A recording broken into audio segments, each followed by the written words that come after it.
Hello students, welcome to Karnataka LMS, Namma Shakti, Namma Bhavishya, initiated by Department of Collegiate and Technical Education.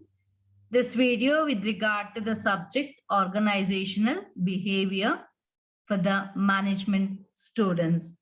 I'm Ranchita BR and I'm presenting a topic on classical and reinforcement learning.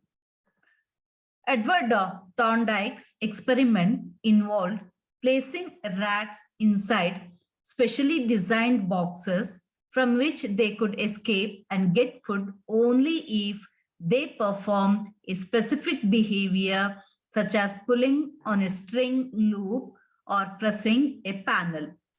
Thorndike then timed how long it took individual rats to gain release from the box over a number of trials. Thorndike found that the rats behaved aimlessly at first until they seemed to discover by chance the correct response or responses. Over repeated trials, the rats began to quickly and economically execute the correct response or responses within seconds. It seemed that the initially random behaviors leading to release were strengthened or reinforced as a result of the positive consequences of escaping the box and receiving food. Thorndike also found that responses decreased and in some cases ceased altogether when the food reward was no longer given.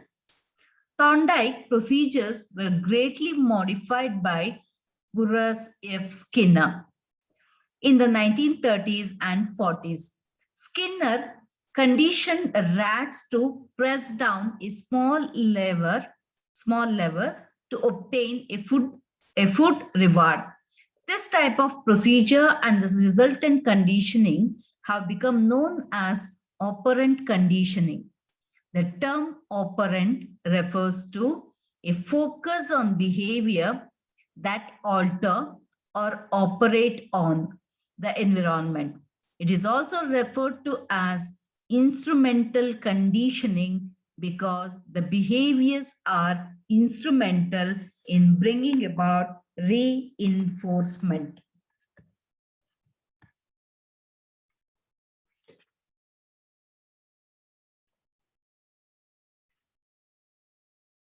Operant defined as a behavior that produces effect.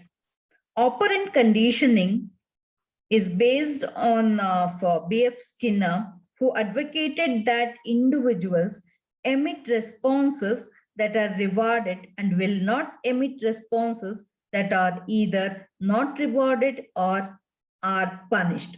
Operant conditioning argues that behavior is a function of its consequences.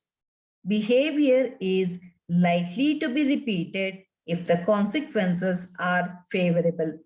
Behavior is not likely to be repeated if the consequences are unfavorable. Thus, the relationship between behavior and consequences is the essence of the operant conditioning. Based upon this direct relationship between the consequences and the behavior, the management can study and identify this relationship and try to modify and control behavior of their individuals. Hence, certain types of consequences can be used to increase the occurrence of a desired behavior, and other types of consequences can be used to decrease the occurrence of undesired behavior. One can see examples of operant conditioning in the organization. For instance, working hard and getting the promotion will probably cause the person to keep working hard in the future. On the other hand, if a boss assures his subordinates that he would be suitably compensated in the next performance appraisal, provided the employee works overtime. However, when the evaluation time comes, the boss does not fulfill his assurance to his subordinates, even though the workers had worked overtime. Next time, the subordinates coolly declines to work overtime when the boss requests him to do so. Thus, it can be concluded that the behavior consequences that are rewarding increase the rate of response, while the aversive consequences decrease the rate of response. Operant conditioning techniques are extensively used in clinical and educational research, control of alcoholism, and control of deviant children in a classroom. The food reward or any consequences that strengthens the behavior is called reinforcer of conditioning. The decrease in response when the food or reinforcer was taken away is known as extinction. In operant conditioning theory, behavior cease or are maintained by their consequences for the organism. Reinforcement is the attempt to develop or strengthen desirable behavior. So there are two types of reinforcement in the organizational behavior. That is, one is positive, another one is negative. Positive reinforcement strengthens and enhances behavior by the presentation of positive reinforcers. For instance, food may not be reinforced to someone who has just completed a 5-course meal. So positive reinforcement has several principles.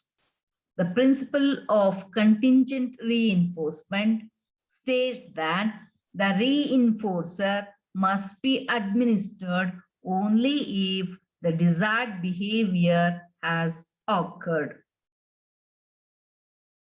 A reinforcer administered when the desired behavior has not been performed becomes ineffective. The principle of immediate reinforcement states that the reinforcer will be more effective if administered immediately after the desired behavior has occurred. The more time that elapses after the behavior occurs, the less effective the reinforcer will be. The principle of reinforcement size stated that the larger the amount of reinforcement delivered after the desired behavior, the more effect the reinforcer will have on the frequency of the desired behavior.